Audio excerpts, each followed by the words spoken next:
Welcome to NEXTGames Elder Scrolls Online Dungeon Series. This video covering Arx Corinium on the normal mode, solo. Now we'll start with the gear setup I use for this particular run, then I'll go into the battle strategy for all 6 of the bosses, and then I'll show you a battle example of Arx Corinium on the normal difficulty. Now in Arx Corinium, the armor sets of Medusa, Lamia's Song, and Undaunted Infiltrator are dropped, and there are a total of 6 bosses. Let's go ahead and talk about each of the 6 and what you're to expect from them on this difficulty. The first is the Fanged Menace. Now, the Fanged Menace will start with many adds surrounding them, so you want to deal with those first by using some AoE abilities usually. Now the Fanged Menace himself will use a frontal conal attack with severe damage. You want to be sure to either dodge out of the way of that or parry it. And then an AoE poison attack that is designated by a large red circle underneath the snake that absorbs health from anyone inside. You want to make sure to either fight and damage him through this so that he's not gaining more health than you can put out, or just stay out of range of that red circle until the ability is finished, then you can head right back in. Now the last attack you're going to see during this is a heavy melee attack that usually, again, want to dodge out of the way of or parry. Now the second boss, Genkaton the Tempest, will use a frontal conal lightning breath and also has access to multiple AoE stun abilities. You want to use Break Free to get out of these if he happens to stun you during your run. This isn't one of the more challenging NMs, but it does take a little bit of time than the others just because of the amount of time that you can spend stunned. Now let's talk about our third boss, Slicklinia the Songstress. Now when you take this boss on, you want to make sure to attack the main boss only and not the ad. Now when the main boss starts singing, you will start taking damage, and you have a choice. You can either keep taking that damage while you continue to do your own damage, curing yourself, or if it's too much, retreat to the shield that the ad gives you during this time, and you will be able to stay safe underneath that shield until the songstress stops singing, at which point you can get back to resuming your damage. The fourth boss in this dungeon is Matron Ixnea. Now she's going to start with a bunch of ads around her that will overwhelm you quickly if not dealt with, so make sure to deal with them right at the start of the run. Now once they're dealt with, the main ability that Ixnea can use is she will summon 2 red circles under you. One of them is a small circle that will do large amounts of damage, so try and move out of the way of it. And the other circle is kind of a larger circle that will do a very small amount of damage. That one you don't need to worry about avoiding as much. If you find that you're taking too much damage, make sure you start running around. The fifth boss of the dungeon is the Ancient Lurcher. Now you want to start with taking out all the ads that this boss will once again start with. Now once they're dealt with, you want to focus on the main boss, which will randomly target a player with a green beam that will do damage. You want to try and stay clear of that. And then additionally, a red circle can at times appear under the boss that will do damage to anyone caught inside, so be mindful of it. Also note that the boss will get stronger under 50% hit points. Now the sixth boss of the dungeon is Celestrix the Lamia Queen. This is the final boss and the one that will take you the longest. She has a frontal conal scream that she will use back to back for large amounts of damage. Then she will use a lightning strikes ability that will electrocute for high amounts of damage anyone in the water, so you want to make sure you stay out of the water. However, she will then follow that up with making the rocks rain from the ceiling, which will hurt anyone that is on land, which makes land dangerous as well. Now fortunately on this difficulty, you can usually just stay on land and get all of your damage in and just not worry about the AoE from the rocks falling from the ceiling and cure through it. Let's go ahead and see what our battle example looks like now of the full run on the normal difficulty. Enjoy the run, everyone. Mom and Dad give their best.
Leave us. They're coming for us.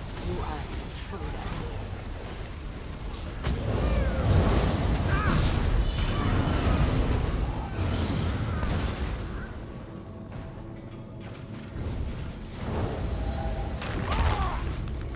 Bring their heads to the court.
Never used to like this much until I met you.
buoyant hommages.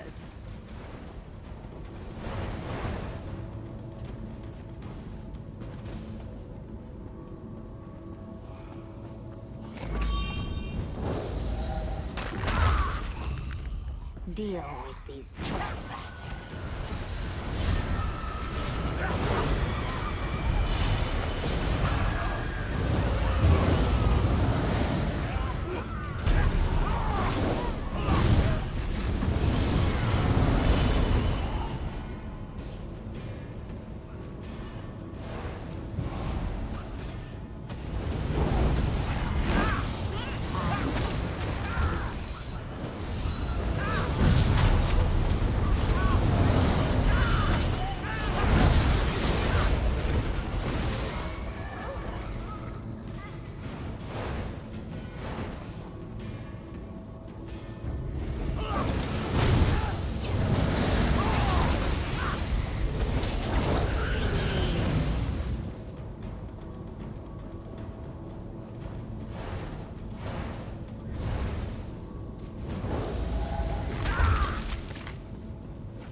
That's going to be it for how to take on Arx Corinium on the normal difficulty. Look for a veteran difficulty video coming out in the near future. Thanks so much for watching, everyone. Stay safe and stay healthy out there.